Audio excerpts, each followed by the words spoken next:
Hi, and welcome back to Social7Skills. In our last lesson, we took the courageous first step of looking at our own internal source code through self-awareness. But awareness is only half the battle.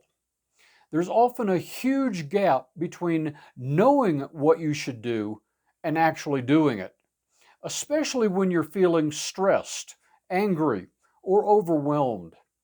That gap is bridged by our second upgrade, self-management, also called self-regulation. This is the skill that turns awareness into action. It's built on a powerful belief called self-efficacy, the belief in your own ability to succeed in specific situations and produce desired outcomes.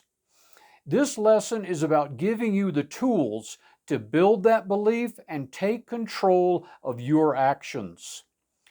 Remember Maria from our last lesson? After receiving some tough but necessary feedback, she became aware of her blind spot. She now understands that while she sees herself as direct and efficient, her team perceives her as dismissive and abrasive. But now comes the hard part, doing something about it. Her challenge is a classic failure of self-management. When a team member presents an idea she thinks is inefficient, she still feels an immediate internal reaction of impatience and frustration. This unmanaged emotional reaction is what causes her to interrupt, dismiss ideas, and damage team morale. This is a common problem. For decades, many of us have been told that willpower or self-control is like a muscle that gets tired. This concept, known as ego depletion, suggests that our self-control is a finite resource. This belief can become a self-fulfilling prophecy, giving us an excuse to give in when we feel tired or stressed. But what if this view is wrong? The solution starts with redefining our understanding of self-control. New research shows that our willpower is not like a finite tank of gas. Instead, our ability to exert self-control is deeply influenced by our mindset. If you believe your self-control is limited, it will be. But if you adopt a more flexible, growth-oriented mindset, you'll find you have much more control than you think. This is where we define self-management. It's the ability to control one's emotions, thoughts, and actions effectively in different situations. It's a collection of valuable skills, including stress management, time management, self-motivation, and accountability. The promise of this lesson is that you can systematically build the skills to manage your emotions and strengthen your belief in your own abilities. The engine that drives self-management is self-efficacy. It's not just a general feeling of confidence. It's a specific belief that you can succeed at the task in front of you. The good news is that self-efficacy is not a fixed trait that you're born with or not. It's a skill that can be developed through deliberate practice. So, how do we install this self-management upgrade? There are two tracks to accomplish this. Like a railroad, you need both tracks to get where you want to go. Here are the two tracks to turn awareness into action. Track 1, manage your emotional reactions in the moment. When you feel triggered, like Maria does when her impatience flares up, you need a process to de-escalate. Here are 5 practical steps to do that. First, acknowledge the feeling. Maria can internally notice, I'm feeling impatient right now, without acting on it. Second, take deep breaths. I know this may sound like a simple thing, but deep breathing can actually calm your nervous system. Third, step away. If possible, Maria could briefly leave the room to gain perspective. Fourth, consult a trusted colleague. Later, Maria could ask a peer for their viewpoint on the idea that caused her impatience. And fifth, address the issue calmly. After processing, Maria can re-engage with her team in a solution-focused manner. Track 2. Proactively build your self-efficacy. Maria needs to build a new skill, supportive leadership. She can do this using 3 proven methods. Number 1, verbal encouragement. Maria's manager could provide encouragement saying something like, Maria, I'm confident you can develop your communication style to match your excellent strategic skills. Number 2, vicarious experiences. Maria could observe a respected manager leading a successful brainstorming session, proving to herself that it's possible to be both efficient and supportive. Number 3, mastery experiences. In other words, Maria can begin to experience what self-management actually feels like. She can start with a small, manageable task, like successfully getting through one full team meeting without interrupting a colleague. Each time she succeeds, her belief in her ability will grow. Let's see how this plays out for Maria. In her next team meeting, a colleague starts to present an idea. Maria feels that familiar wave of impatience starting to rise. But this time, using self-management, she takes a quiet breath instead of interrupting. She listens fully, validates her team member's contribution, and then calmly adds her own perspective to help refine the idea. The result? The team member feels respected, the idea is improved, and the project moves forward on a foundation of trust, not fear. Your final takeaway for this lesson is to begin this process for yourself using a powerful tool from your study notes, the Professional Development Plan. This is how you can create your own success story, just like Maria. Let me walk you through how to use it. The plan is built on 3 pillars of professional excellence. Number 1, emotional regulation.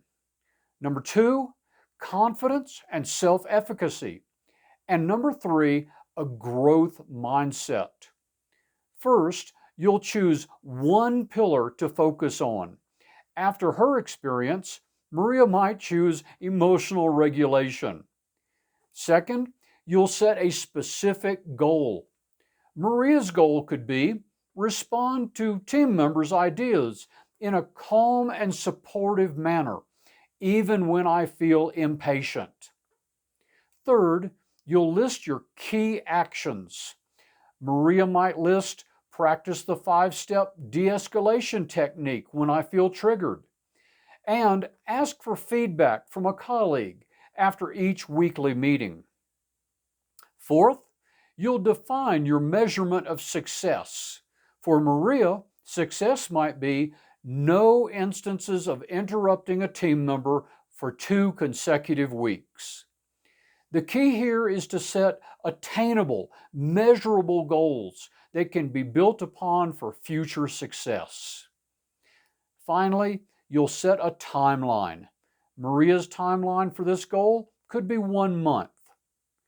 Your challenge is to open this template in your student notes and start working on one pillar that is important to you right now.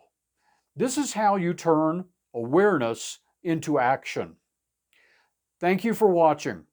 In our next lesson, we'll move from our internal world to the external as we explore our third upgrade, social awareness.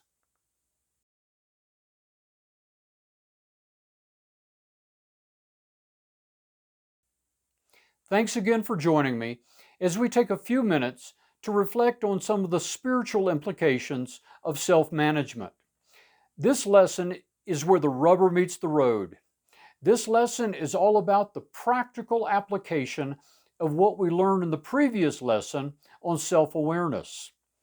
Like we saw in the lesson, it's one thing to become aware of our thoughts, emotions, and motivations. It's an altogether different thing to take action and manage ourselves. These two lessons, self-awareness and self-management, are probably the two most important and most difficult lessons to apply in this entire course. The reason for this is very simple. These two lessons are all about ourselves. They are about examining and understanding ourselves and then bringing ourselves under our conscious, rational control. As I have said before, these two skills form the foundation, the bedrock of all the other social skills. Without these skills, I dare say that all the other skills become nearly impossible. But if we can learn and master these skills of self-awareness and self-management, all the other social skills begin to fall into place and become much easier. Not necessarily easy, but easier. Why is self-management so difficult for so many people? The reason goes back to much of what I said in our reflection on self-awareness. Self-management requires humility. It requires us to acknowledge and live our lives with the understanding that the world does not revolve around us. Self-management requires us to love others as we love ourselves. Sometimes it requires us to say no to ourselves so that we can serve a higher purpose and gain a greater good that will benefit everyone involved and not just ourselves. Self-management enables us to see the bigger picture and to live our lives based on a bigger perspective of ourselves and everyone around us. For all these reasons, self-management is the most difficult challenge that I personally face every single day. This reminds me of a quote from the evangelist D.L. Moody, who worked in Chicago in the 1800s. He faced a lot of opposition and criticism, mostly from other Christians, because of the work that he was doing with poor children in Chicago's slums. A reporter once asked Mr. Moody who gave him the most trouble. Moody responded saying, "The man who gives me the most trouble is D.L. Moody." Managing ourselves, bringing our thoughts, emotions, and motivations under our conscious, rational control requires humility. But humility is more than just saying no to myself. True humility also means saying yes to God. Humility means acknowledging that I need God's help in order to consistently exercise self-awareness and self-management. In the book of Galatians, chapter 5, verses 22 through 25, the Bible goes so far as to say that self-control is a gift from God, and that the only way to exercise self-control is to walk with God on a daily basis. The humility required for me to manage myself requires me to acknowledge every single day that I need God. I need His wisdom and I need His strength to say no to my selfish desires and to say yes to His higher and greater purposes. I have discovered over the course of my 66 years that if I live this life of humility and self-control, not only will I receive the blessings of self-management, but my life will also be a blessing to others. Thank you again for joining me. I hope that these lessons on self-awareness and self-management have helped you to gain a better understanding of yourself. In our next lesson on social awareness, we will begin to look outward and see how we can better understand the people around us.